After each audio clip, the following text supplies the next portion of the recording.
বিসমিল্লাহির রহমানির রহিম। আসসালামু আলাইকুম। কেমন আছেন আপনারা সবাই? আলহামদুলিল্লাহ, আমিও ভালো আছি। আজকে আপনাদের মাঝে আমি নিয়ে আসছি ফ্রেঞ্চ ফ্রাই আর কলার চিপস। আমরা এক ভিডিওতে আজকে দুটি রেসিপি দেব। তো আমাদের ফ্রেঞ্চ ফ্রাই তো আমরা কম বেশ সবাই বানাতে পারি। তো আমি এখানে 3টা আলু নিয়ে নিয়েছি লম্বা সাইজের। তো আমি এভাবে লম্বাটে করে কেটে নিয়েছি। এই যে এভাবে কেটে নিতে হবে। এক সমান পরিমাণে কাটবেন। ছোট হলেও আপনারা এক সমানভাবে নেবেন, বা বড় হলেও এরকম এক সমান পরিমাণে কাটার চেষ্টা করবেন। আর লাগবে, এখানে 2টো কাঁচা কলা নিয়ে নিয়েছি। 2টো কাঁচা কলার চিপস করব। তো এগুলো দিয়ে আজকে আমাদের রেসিপি হবে। এই কাঁচা আলুর সাথে আমি একটু 5 মিনিট আমি বয়েল করে নিয়েছি। ঘড়ি ধরে 5 মিনিট আমি গরম পানির মধ্যে সামান্য পরিমাণ লবণ দিয়ে এটাকে হাফ বয়েল করে নিয়েছি। তারপরে পানিটা ভালো করে শুকিয়ে নিয়েছি, মানে পানিটা ঝরিয়ে তারপর এটা মুছে নিয়েছি। ভালোভাবে মুছে নিতে হবে যেন পানি না থাকে। আর কাঁচা কলার জন্য আমার লাগবে সামান্য একটু হলুদের গুঁড়ো আর পরিমাণ মতন লবণ। আমি এখানে একবারে এটাকে মাখিয়ে তারপরে আমি এটা ভাজবো। অনেকে হলুদ গুঁড়ো আর লবণ পানি একত্র করে মিশিয়ে তারপরে কলার মধ্যে দেয়। আমি সেটা করব না, আমি একবারে মাখিয়ে তারপরে তেলে নিয়ে যাব। আমি যেভাবে তৈরি করি সেভাবে আপনাদেরকে তৈরি করে দেখাবো। আর যে আলুটা আছে, আলুর মধ্যে তো আমি যেহেতু লবণ দিয়ে পরিমাণ করে হাফ করে নিয়েছি, এটাকে হাফ বয়েল করে নিয়েছি। এখন আমি এর সাথে কর্নফ্লাওয়ার যেটা আছে সেটা আমি মিক্সড করে নেব, পরিমাণ মতন কর্নফ্লাওয়ার দিন যাতে ক্রাঞ্চি হয়। তো রেস্টুরেন্টে বেশিরভাগ তো আমরা জানি যে মচমচা হয়, কর্নফ্লাওয়ারের জন্য ডাবল করে ভাজা হয়। তো আমি এইটার সাথে আমি কর্নফ্লাওয়ারটা এখন মিক্সড করে নিব, তারপরে ভাজতে চলে যাব। এখন আপনাদেরকে আমি দেখাচ্ছি। এই যে কাঁচা কলা, প্রথমে কাঁচা কলাটা দেখাবো। এর মধ্যে আমি এখানে হাফ চা চামচ পরিমাণ হলুদের গুঁড়ো আছে, আর এখানে হাফ চা চামচ পরিমাণ লবণ রাখা আছে। তো আমি একত্রে এটাতে দিয়ে আমি এখন মাখিয়ে নেব। বিসমিল্লাহির রহমানির রহিম। আর মরিচের গুঁড়ো যেটা আছে সেটা আমি লাস্টে আমি আলুর মধ্যে ইউজ করব, সেই জন্য এই মরিচের গুঁড়োটা এখন আমি আলুর মধ্যে দিব না, পরে দিব। আর যে কর্নফ্লাওয়ারটা আছে সেটা আমি মচমচা হওয়ার জন্য কর্নফ্লাওয়ারটা অবশ্যই দেওয়ার চেষ্টা করবেন। তো আমি এখানে 1 চামচ পরিমাণ ভরে দিলাম, আরেক চামচ পরিমাণ দিয়ে, মোট 2 চা চামচ পরিমাণ দিয়ে দিলাম। এখন আমরা এটাকে ভালোভাবে মিশিয়ে নেব।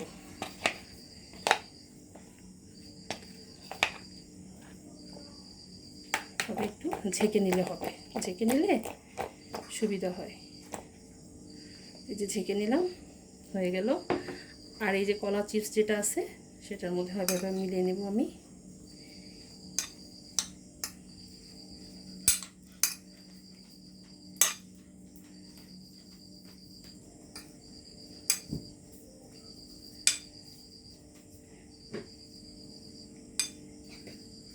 আমাদের মেলানোটা হয়ে গিয়েছে, তাহলে চলুন আমরা ভাজতে চলে যাই। চলে আসলাম চুলার কাছে। তো আমি তেলটা দিয়ে দিয়েছিলাম। তো এখন আমি গরম হওয়ার জন্য জালটা জ্বালিয়ে দিচ্ছি। বিসমিল্লাহির রহমানির রহিম।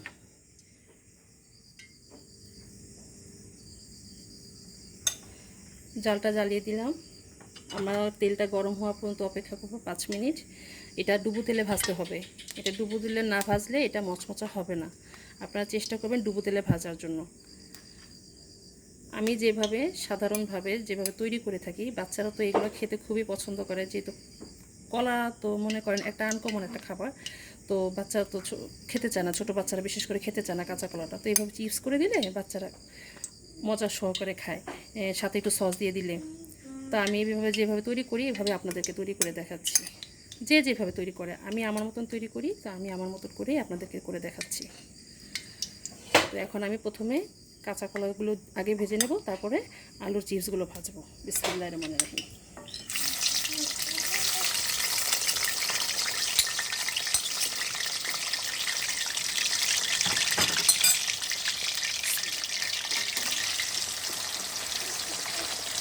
দিয়ে দিলাম।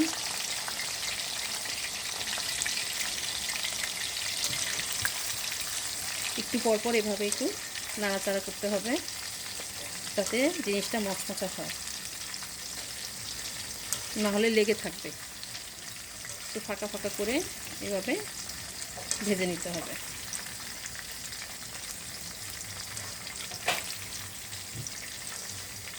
ফ্রেঞ্চ ফ্রাইটাও আমাদের কাছে খুব ভালো লাগে, যেভাবে ভাজবে সেভাবে ভালো লাগে। এক একজনের ভাজার ধরন এক এক রকম। তো একটু ভাপ দিয়ে নিলে কি হয়, মানে এটা ক্রাঞ্চি হয় বেশি। ডাইরেক্টলিও দেওয়া যায়, আপনি ডাইরেক্টলিও চাইলে দিতে পারেন। লবণ দিয়ে মাখিয়ে একটু মরিচের গুঁড়ার সাথে দিয়ে ডাইরেক্টলিও ভাজা যায়, কিন্তু এটা ডাবল করে ভাজতে হয়। এটা ডাবল করে ভাজলে এটা অনেক মচমচা হয়। আমি এইভাবে ভেজে নিব কলার চিপসগুলো। আমাদের কলার চিপসটা হয়ে আসতেছে, একটু হালকা ব্রাউন কালার হলে আমরা এটাকে নামিয়ে ফেলবো। একটু ধৈর্য সহকারে এটাকে ভাজতে হয়, যেহেতু কাঁচা কলা।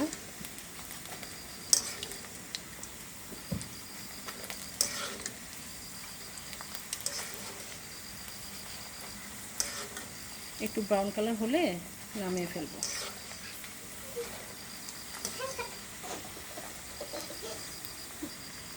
এখন আমরা এটাকে নামিয়ে ফেলবো।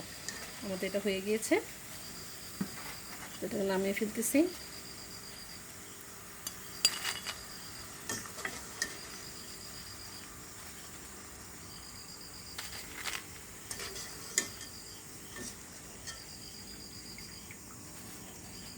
মাশাআল্লাহ অনেক মচমচা হয়েছে। এখন আমি একই তেলে সে আলু চিপসগুলো দিয়ে দিব, যেটা কর্নফ্লাওয়ার দিয়ে মাখিয়ে রেখেছিলাম সেটা দিয়ে দিচ্ছি। বিসমিল্লাহির রহমানির রহিম।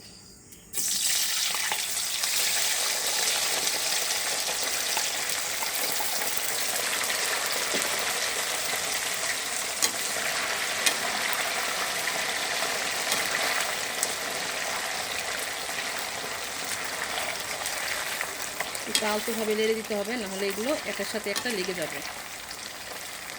আমি এটা আলতোভাবে দিয়ে দিচ্ছি, একটু লেড়ে দিলাম। এখন আমরা এটাকে মচমচা করে ভেজে নেব।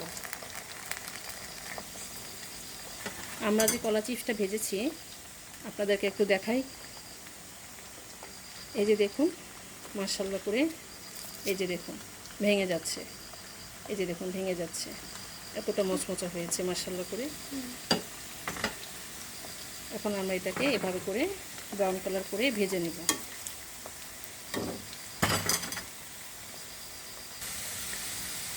এখন আমাদের ফ্রেঞ্চ ফ্রাইটা রেডি হয়ে গেছে, মাশাআল্লাহ করে ব্রাউন কালার হয়ে আসছে।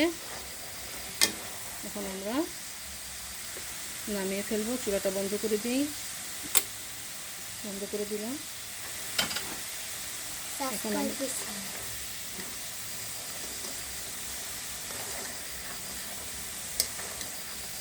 এই যে এখন আমরা এটাকে নামিয়ে দিচ্ছি। মাশাআল্লাহ নামিয়ে দিলাম।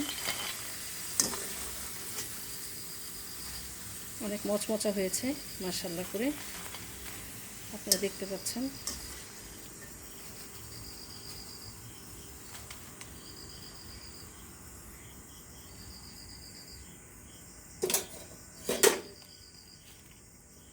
এখন এটার উপরে আমি একটু যে লাল মরিচটা রেখেছিলাম, যে ফাঁকি মরিচ, সেটা এটার উপরে ছিটিয়ে দিব। আপনারা চাইলে চাট মশলাটাও দিতে পারেন, তো আমার কাছে চাট মশলাটা নেই।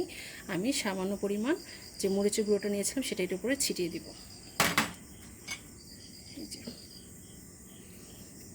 ছিটিয়ে দিলাম।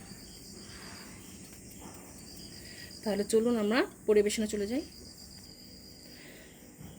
তৈরি হয়ে গেল আমাদের কাঁচা কলা আর কাঁচা কলার চিপস আর ফ্রেঞ্চ ফ্রাই, আলুর ফ্রেঞ্চ ফ্রাই, তার সাথে টমেটোর সস নিয়ে নিয়েছি। আপনারা বাসায় ট্রাই করবেন। মাশাআল্লাহ আলহামদুলিল্লাহ আমারটা অনেক মজা হয়েছে, বাচ্চারা অনেক এনজয় করবে আজকে। তো আপনারা বাচ্চাদেরকে অবশ্যই এভাবে তৈরি করে দিবেন, দেখবেন বাচ্চারা অনেক আনন্দের সাথে খাবে। সাথে একটু সস দিয়ে দিবেন, তো তার কথাই নেই। তো আপনারা এইভাবে বাসায় তৈরি করবেন, ইনশাল্লাহ আপনাদেরটাও আরও ভালো হবে। তো আমার জন্য দোয়া করবেন, আমি যেন আপনাদের মাঝে আরও নতুন নতুন রান্না নিয়ে আসতে পারি। আপনারা যে যেখানে আছেন ভালো থাকেন, আর আমার জন্য দোয়া করবেন। আর আমার জন্য বেশি বেশি করে লাইক এবং সাবস্ক্রাইব করে দিবেন, আর শেয়ারও করে দিবেন বেশি বেশি করে। আপনারা যে যেখানে আছেন ভালো থাকেন, সুস্থ থাকেন। আল্লাহ হাফেজ।